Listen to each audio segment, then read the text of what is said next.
sweltering summer day, a remote farmhouse, the stench of rotting flesh all around. And that's before the director shouts action. Sometimes it's the conditions on the set that can be the worst horror of all. Tobe Hooper found out the hard way during filming of the classic Texas Chainsaw Massacre, a film that would forever change the way we think about power tools and barbecue. When I saw Texas Chainsaw Massacre, I mean, I think that's really a scary, very funny, by the way, but really a scary, scary movie. One of the movies that had a practical impact in my life was Texas Chainsaw Massacre. From that moment until 4 years later, I didn't eat any meat. I became a total vegetarian. And then one day I ate 3 chickens in one single sitting, and that ended. The horror genre had gotten kind of boring. And also, I loved the genre, and I wanted to see something that gave me my tickets money's worth. And I figured I was, paying, I don't know what, $2 a ticket, $1.50 a ticket, whatever.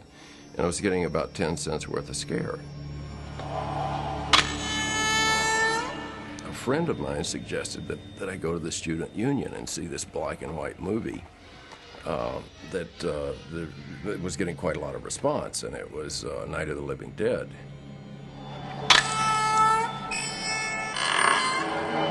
And I walked out and thinking, yeah, okay, that's the way to do it. That's a good skyrocket that can be seen from far away.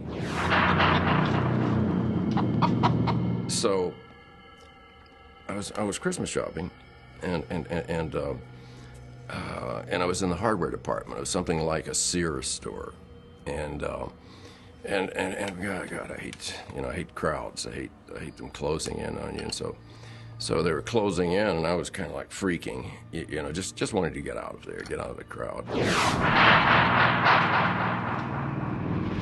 And so I found myself in front of a chainsaw display in the hardware department, and that's where the idea came from. Well, if I pick this damn thing up and start it, they'll part like the Red Sea, and I can get out of here.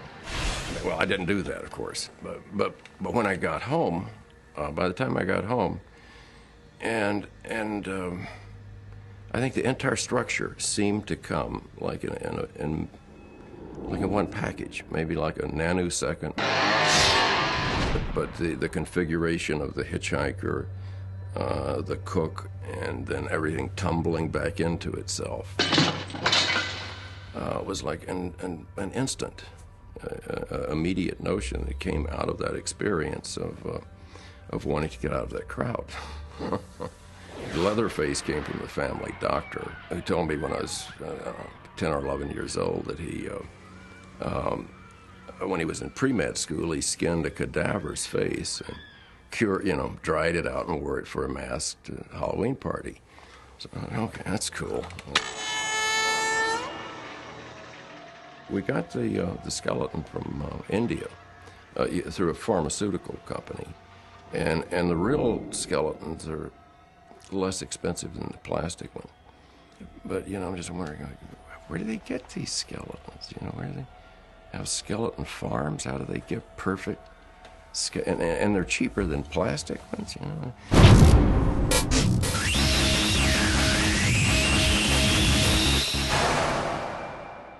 It was in August. It was like 110, every day. And we would tent the house, to shoot, night for day.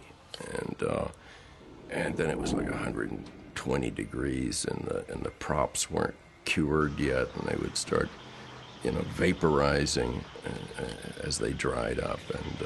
But there was an atmosphere.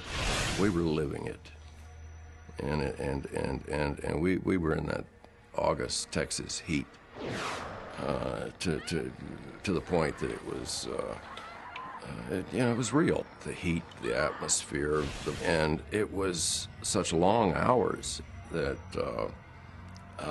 one definitely blurred into the other.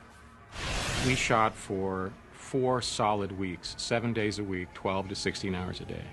And after a while, we were just zombies. We were so burned out. I think it shows in the film. If you've tapped into the spirit or the nerve or whatever this thing that comes up, if you throw a net over it and capture it, and you're in there with the demon, it's in your life, and you take it home with you, and you bring it back to the set. It crossed over from acting into that. And at the dinner sequence, when I'm poking her and hitting her, it was real. Yeah, it wasn't that I didn't like Marilyn. It was just like, been up for a long time. And you get a little crazy because you're being asked over and over and over to do crazy things. And I just had to make sure, everything is safe. I mean, everybody is,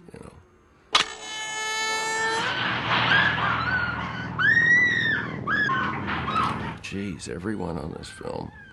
Daniel Pearl operating the camera almost got an eye knocked out with a dolly shot traveling so fast in the woods that the camera hit a tree and jammed. Everybody got injured. That just kept reminding you. We're talking about flesh and blood and life. I could barely see out of the mask. I